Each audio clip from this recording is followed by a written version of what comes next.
The United States will keep almost 10,000 military servicemen and women in Afghanistan through the end of the year, rather than cutting down to the 5,000 or so planned. The White House announcement by President Barack Obama and Afghan President Ashraf Ghani culminated a series of bilateral meetings at the White House. Afghanistan leaders had asked the U.S. to slow down the process of removing troops by 2017. And this flexibility reflects a boost in the partnership between both countries.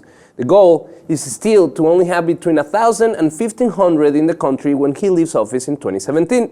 And I quote the President of the United States saying, "We're essentially moving the drawdown pace over to the right by several months, in part to compensate for the lengthy government formation, in part also because we want to make sure we're doing everything we can to help Afghan security forces succeed so we don't have to go back." Nick, I think this was evident that it was going to happen. Afghanistan remains a very dangerous place today. I don't think the training is completed, and I think it's a good move, especially because the goal of removing troops by 2017 and just normalizing the presence with an embassy and the embassy personnel stays in place.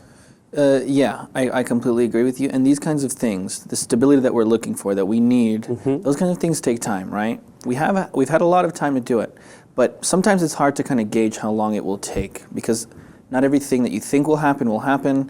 Other outside influences might happen. You weren't expecting it. Things don't ever go as planned. With something like this, and we're talking about forming a stable government so that it doesn't become another Iraq, Libya, that kind of thing. So yeah, totally. People might sit here and say, "Oh, Obama's a liar," this, that, and this and that. But it's like, it's for our own safety. It's for the people of Afghanistan's safety. He personally has nothing to gain here. I think you have a great point. Yeah. Because it is inconsistent from Peace Nobel Award winner to say, well, you know what, we're going to actually stay here. But we have to understand that U.S. troops continue to have a non-combat role in Afghanistan. They're there for training. And that's why Ghani, the president of Afghanistan, said that they need the troops to stay there because they need to accelerate reforms, make sure that the forces are well trained, and also provide for the troops to be focused on what they need to be doing, and also ensure that they're honoring human rights. They don't want the process to fall apart. And this is the quote that the president of Afghanistan gave: "The institutional gains that will be achieved through the training, advice, and assisting role is what will guarantee that the investments of the last 14 years pay off." We're talking about 15 years almost of the U.S. presence. It's like, we're almost there, but if we move out too soon, we might be losing a big investment, thousands of lives that have been hopefully not wasted in this war. And another thing that is very interesting of this situation is how the Afghanistan-U.S. relationships need to change now that Iran is grabbing a lot of power in the region. And so Afghanistan remains as the hope of the U.S. to have a organized, strong presence in the area. And like you said, though, this whole thing, this flexibility of how things are going, are we going to stay, are we going to go, we don't know, but let's work on it.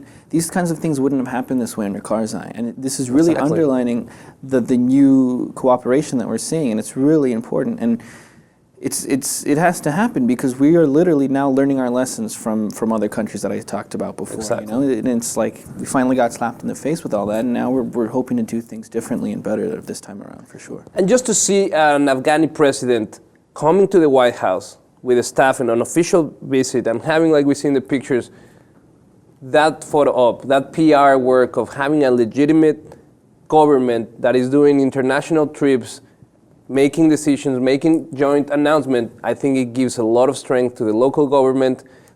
Regardless of that, security is very important, and I agree that we need to stay there a little longer to make sure that ISIS does not steer the pot in that region. Not only ISIS, a lot of different groups, but it's those kinds of things that bring countries like Afghanistan and the U.S. together, like Iran and the U.S. together. We have huge ships right off the coast cooperating with Iran. That never happened before. Yeah. And those are all where all the airstrikes are going and hitting targets in Iraq and Syria. You wouldn't have had that cooperation before this threat from ISIS and other terrorist groups. So it's bringing a lot of things together. It's ruining a lot of people's lives and it's ruining a lot of countries' futures, but it's also at the same time bringing the West closer to a lot of countries that didn't have ties before. Well, Obama did say that, he is sad and he stressed the fact that we are going to keep some servicemen that will be coming back home and they are in danger. As long as they are in the region, they will be in danger. But we want to know, what do you think? Do you think that ISIS and all these threats are actually giving us the opportunity to come together in the region and fight against a bigger evil? Or we should eject our troops outside of that region as soon as possible? Let us know what you think in the comments. And if you haven't, please subscribe to the Lip TV.